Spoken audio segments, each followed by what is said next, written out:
Welcome to the Deep Dive Learner. So, I want you to imagine holding this tiny glass vial in your hand. You're right. And we're talking about a very, very expensive vial here. Oh, exactly. It's worth roughly $1 million.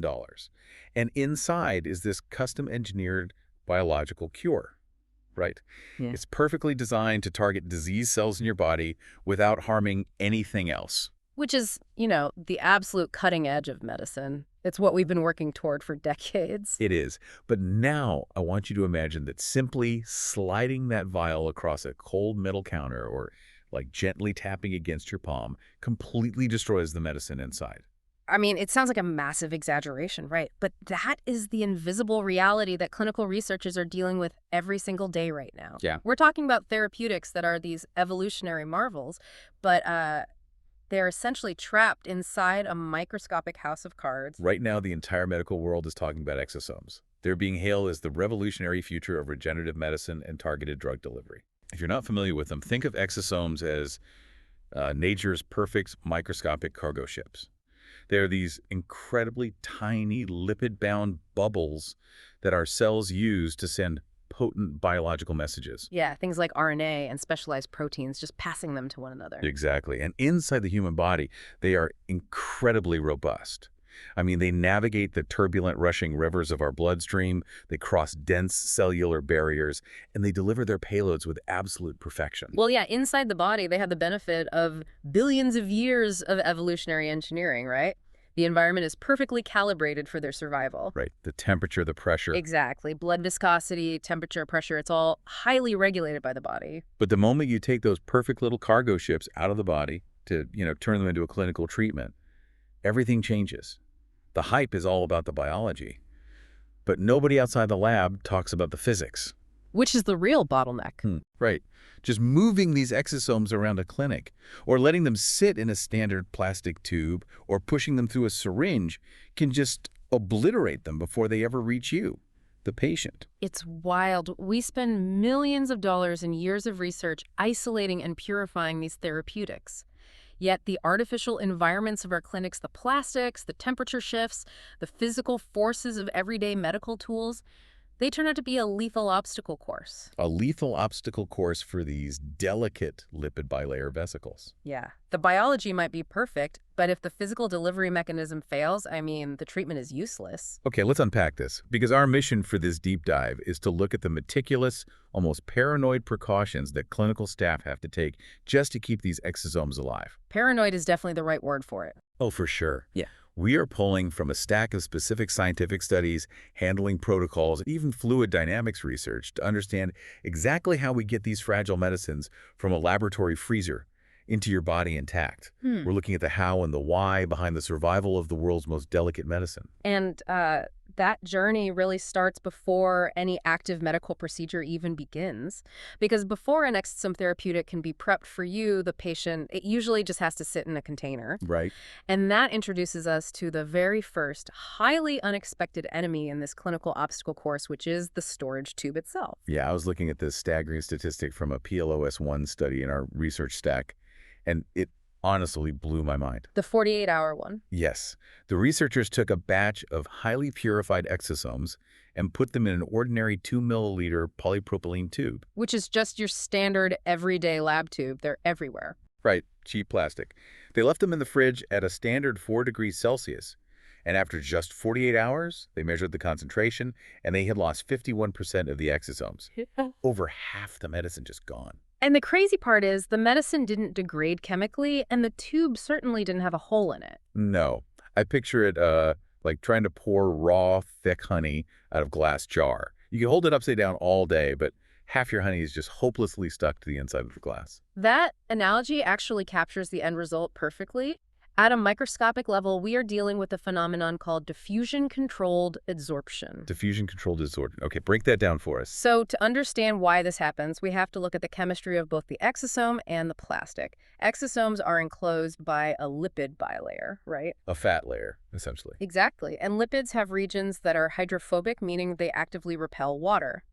Now, polypropylene plastic, the material most standard lab tubes are made from, is fundamentally a nonpolar hydrophobic polymer. So it's essentially a magnetic attraction between two things that absolutely hate water. That's a great way to put it. In a water-based clinical buffer solution, those hydrophobic areas on the exosome membrane are thermodynamically driven to seek out other hydrophobic surfaces. Just to get away from the water. Right, to minimize their contact with it. So as these tiny lipid vesicles bounce around in the liquid due to natural thermal motion, what we call Brownian motion, they inevitably bump into the walls of the plastic tube. And when they hit the wall, When they do, those hydrophobic interactions cause them to bind tightly to the surface. They stick, and they do not let go. and the physics of how they pack themselves onto that plastic wall is wild. It's not just a random, messy scattering, is it? No, not at all. The researchers detailed the theoretical math behind the binding. As the particles adhere to the curved wall of the tube, they naturally arrange themselves into this highly efficient pattern to maximize space. Right. They form a hexagonal packing arrangement. It's like trying to cram as many oranges into a wooden crate as physically possible.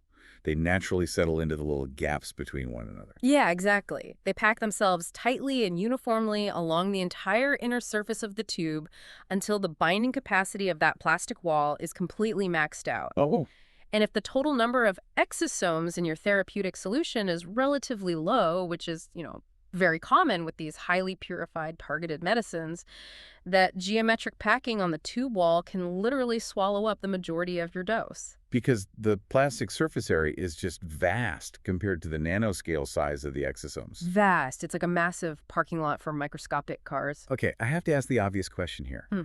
If we know that cheap plastic is literally eating half of our $1 million medicine, why on earth are we using it? Are we really trying to mass produce the equivalent of microscopic Fabergé eggs and just tossing them into cheap Tupperware? Well, the industry is having that exact realization right now, thankfully, and protocols are rapidly changing to address it. Okay, good. The sources reveal two main biochemical solutions that clinics are adopting to outsmart the plastic.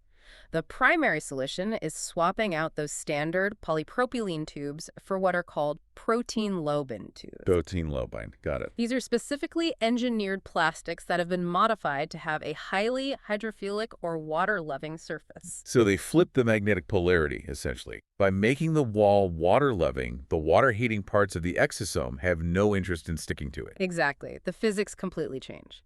When the researchers tested these lobine tubes under the exact same conditions, the exosome loss dropped from 51% down to just 18 to 21%. That is a massive preservation of the dose simply by altering the surface chemistry of the container. It really is. But, those engineered tubes are expensive, and I imagine supply chain issues exist. What happens if a clinic simply doesn't have them on hand?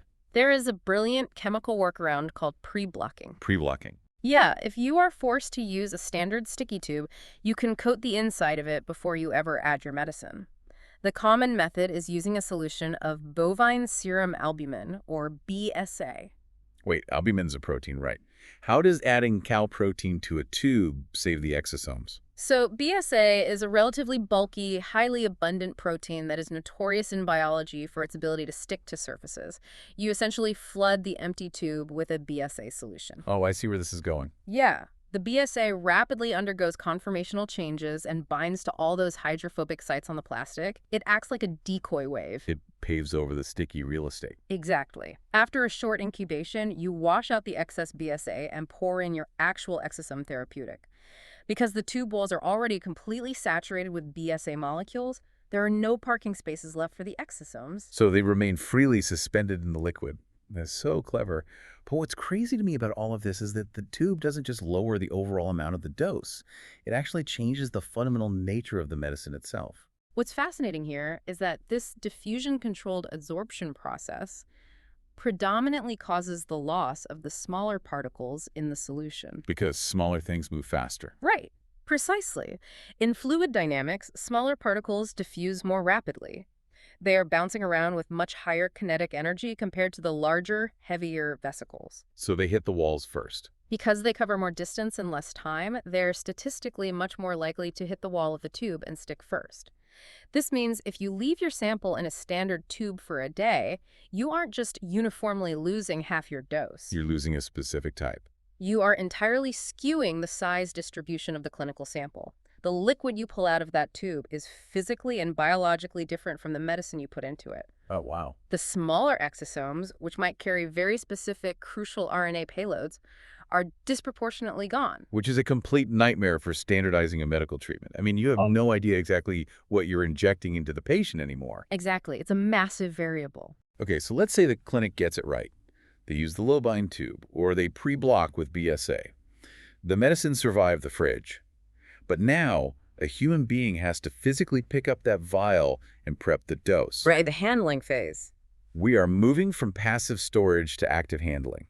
And here's where it gets really interesting. This is where human error intersects with fluid dynamics. I was reading through this exosome reconstitution step-by-step guide from our stack, and the level of extreme caution it demands is almost comical if it weren't so serious. It reads like a bomb defusal manual. It really does. You cannot just grab the tube and shake it up to mix it. It's less like mixing up a scoop of pre-workout powder, and more like trying to merge onto a busy highway driving a car made of wet paper. That's a terrifying image. Right. The protocol literally mandates that the clinician must gently pipette the liquid up and down exactly 10 to 15 times. Not 5 times, not 50 times. That exact number is derived from careful studies of membrane limits. The fragility comes right back to the physical vulnerabilities of the exosome's lipid bilayer. What forces are actually at play there? Because the guide also strongly warns against using a vortex mixer. You know, that little vibrating rubber cup you see in labs that creates a fast whirlpool in the test tube. Oh, yeah, the vortexer. They say vortexing should strictly be kept to an absolute maximum of 60 seconds. Why is a tiny whirlpool a death sentence for them? It comes down to severe shear stress. When you vortex a liquid or rapidly force it in and out of a narrow pipette tip, you aren't just moving the liquid as one solid block. Okay, so what's happening? You are creating layers of fluid that are moving at drastically different velocities. The fluid near the center of the whirlpool is moving much faster than the fluid dragging against the sides of the tube. So if a microscopic exosome gets caught between a fast-moving layer of water and a slow-moving layer, it experiences intense frictional forces pulling in opposite directions. The lipid bilayer is incredibly thin, only a few nanometers thick. If the shear stress exceeds the mechanical tensile strength of that membrane, it literally rips the lipid bilayer open. The exosome ruptures, spilling its valuable genetic cargo out into the surrounding buffer where it is instantly degraded and rendered completely useless. it just shreds them. The protocol also repeatedly screams, "Avoid bubbles," in bold letters. Oh. I have to admit, I always thought of bubbles as harmless, maybe even a sign that something is well mixed. To a microscopic lipid vesicle, a bubble is a violent environmental hazard. Violent. Absolutely. When a clinician pipettes too aggressively and creates foaming, they are introducing massive amounts of air into the liquid. This creates vast networks of air-liquid interfaces. And at a microscopic level, surface tension is incredibly powerful, right? It is an immense force on the nanoscale. The hydrophobic tails of the exosomes are drawn to the air in those bubbles. When those tiny bubbles inevitably pop or collapse, the rapid shift in surface tension forces creates a microscopic shockwave. The shockwave. It physically damages the membranes. Furthermore, the trauma of these forces causes the surviving exosomes to exhibit a stress response they aggregate. They clump together. They clump tightly together into large, useless masses. And if they clump together, you've ruined the homogeneity of the dose. You might draw up a syringe and inject a patient with one massive, concentrated clump of exosomes, and then the next syringe is just empty liquid. This raises an important question for clinical workflows. How do we guarantee standardization and safety when a clinician simply pressing their thumb a little too aggressively on a pipette plunger can fundamentally degrade the therapeutic? I mean, my first thought is, why don't we just automate the whole thing with robots? Take the heavy-handed human out of the equation entirely. Well, automation is certainly being explored for large-scale manufacturing. But at the point of care in a hospital room or a local clinic, human handling is still required. You can't have a robot in every single exam room. Right. Therefore, the sources outline a very strict physical regimen that clinicians must memorize. First, they must use specialized low-retention pipette tips. Again, fighting that hydrophobic stickiness we discussed with the storage tubes. Exactly. Second, they must master a slow, controlled thumb release to absolutely avoid creating any air-liquid interfaces or foaming. No bubbles. No bubbles. Third, if they need to gather the liquid at the bottom of the tube after mixing, they can use a microcentrifuge. But they are restricted to brief spins at very low speeds, typically around 1,000 to 3,000 times gravity. Anything faster induces destructive G-forces, I imagine. Exactly. And finally, the biological clock is ticking. The reconstituted product must be used within 2 hours. Okay, so we've gently coaxed them off the plastic, and we've mixed them with the delicate precision of a bomb squad. A very stressed bomb squad. Right. But we've completely skipped over a massive environmental shock that happens before any of this.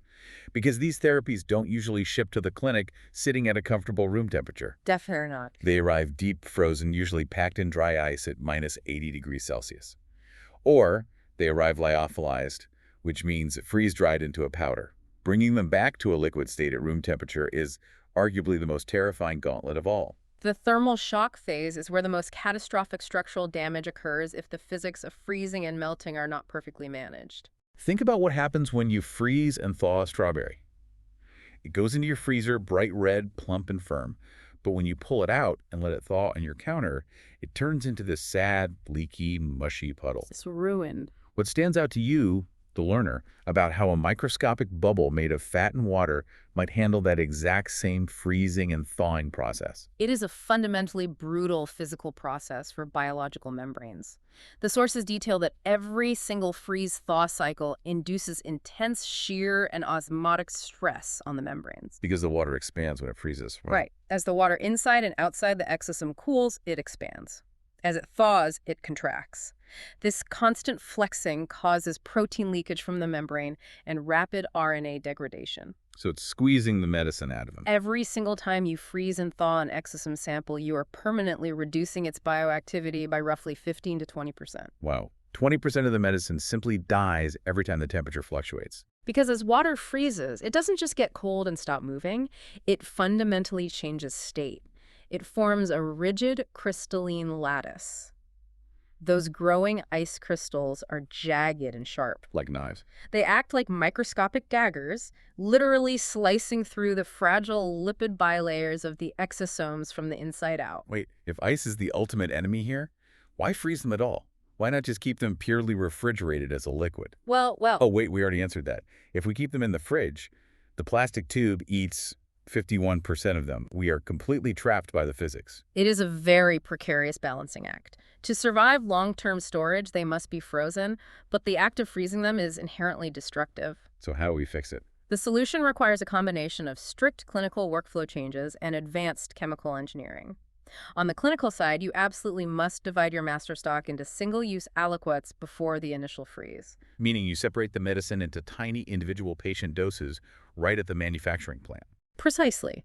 That way, when you need a single dose for a patient, you pull out one tiny vial and thaw only what you need. You entirely prevent exposing the rest of your therapeutic batch to a second or third freeze-thaw cycle. That makes total logistical sense. But when you do pull that single dose out of the -80 freezer, how do you get it back to room temperature without those microscopic ice daggers shredding the exosomes on the way up? You perform what is known as a controlled thaw. How controlled are we talking? The strict protocol dictates rapidly thawing the vial in a 37 degrees Celsius water bath for 2 minutes or less. That fast. You want to force the sample through that dangerous transition phase where ice is actively melting, shifting, and recrystallizing as quickly as physics will allow in order to minimize thermal gradient stress. You also mentioned chemical engineering. How do we alter the chemistry of the water to protect them? You mentioned lyophilization earlier, freeze drying.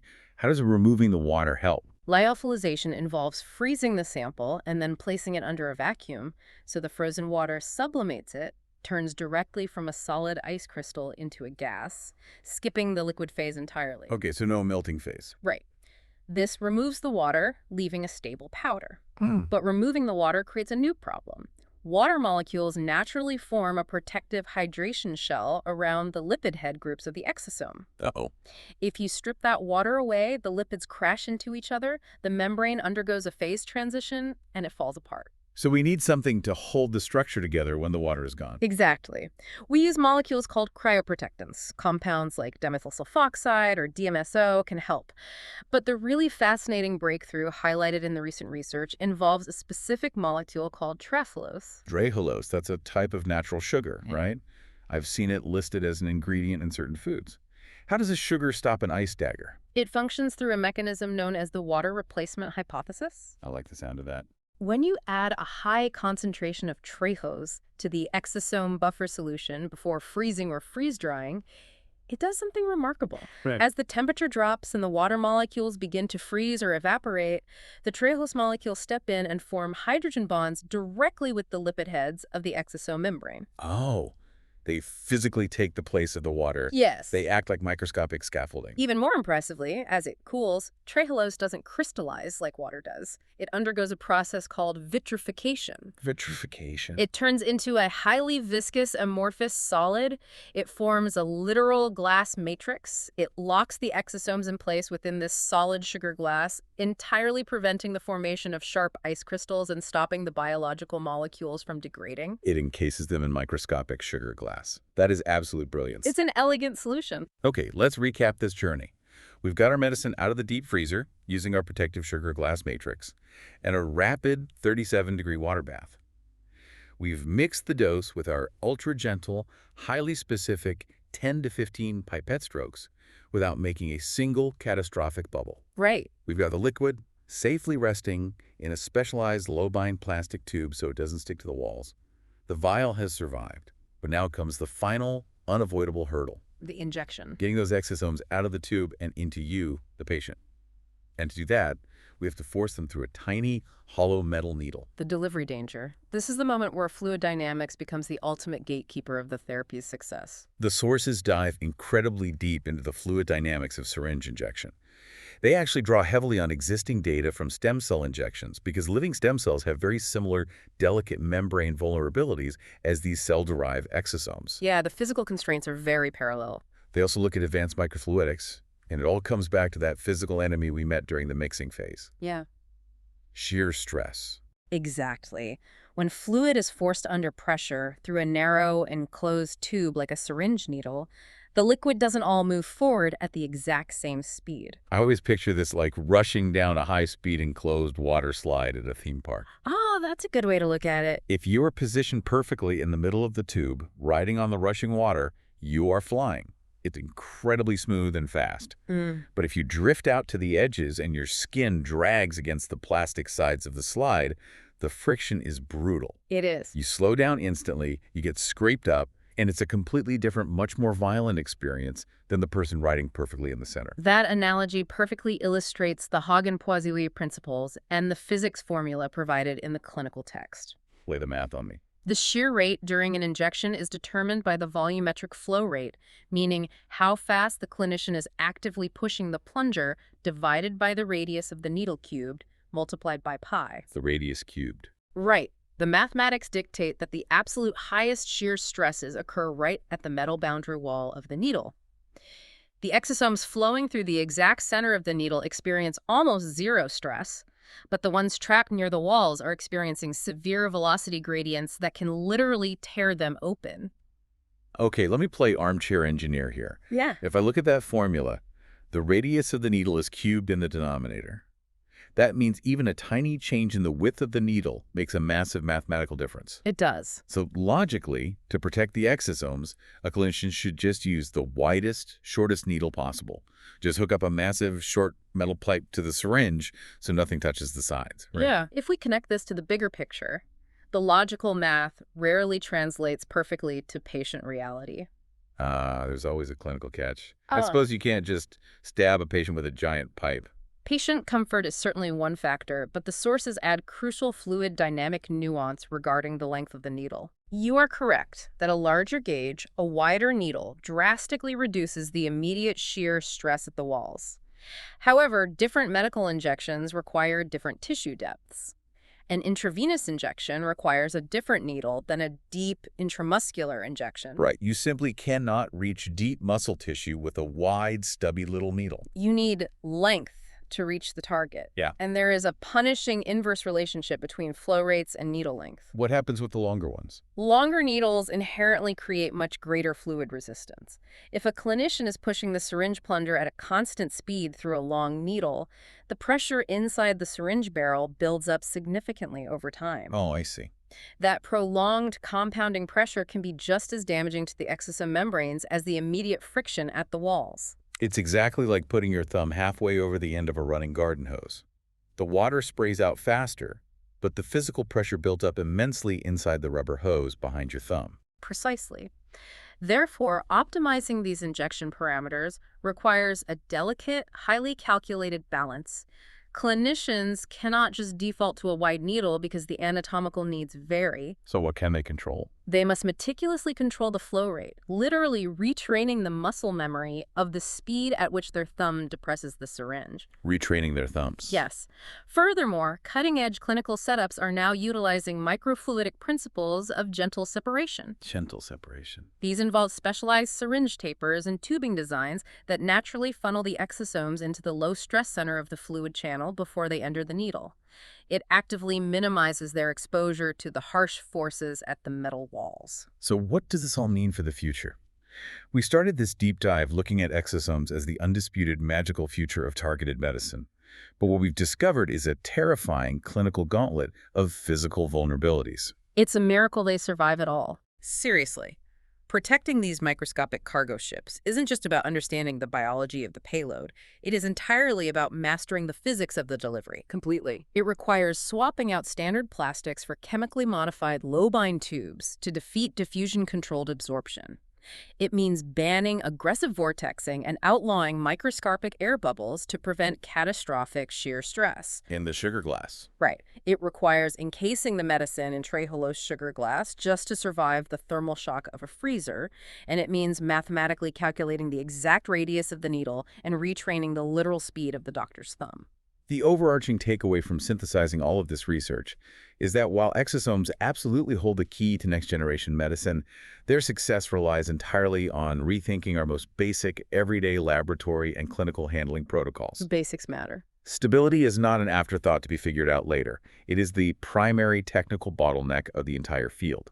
If we do not respect the physics of the delivery, the brilliant biology of the drug is rendered completely irrelevant. Which leaves us with a pretty haunting final thought to mull over. If the simple, everyday act of pushing a liquid through a standard syringe, or just letting a vial sit in a fridge for a weekend, can physically tear apart the medicines of tomorrow, Yeah. it really makes you wonder, how many other brilliant microscopic therapies, maybe even world-changing cures, have completely failed in clinical trials over the last decade simply because we used the wrong plastic tube? Or a nurse pushed a plunger just 1 second too fast. It is a sobering possibility that keeps structural biologists awake at night. I mean, the medicine might have been perfect, but the vessel failed it. It is definitely something to keep in mind the next time you see a headline about a promising medical trial unexpectedly failing. I want to thank you, the learner, for joining us on this deep dive. We encourage you to keep questioning the little details, because sometimes the difference between a global medical breakthrough and a total failure is just a single air bubble in a cheap plastic tube. Keep diving.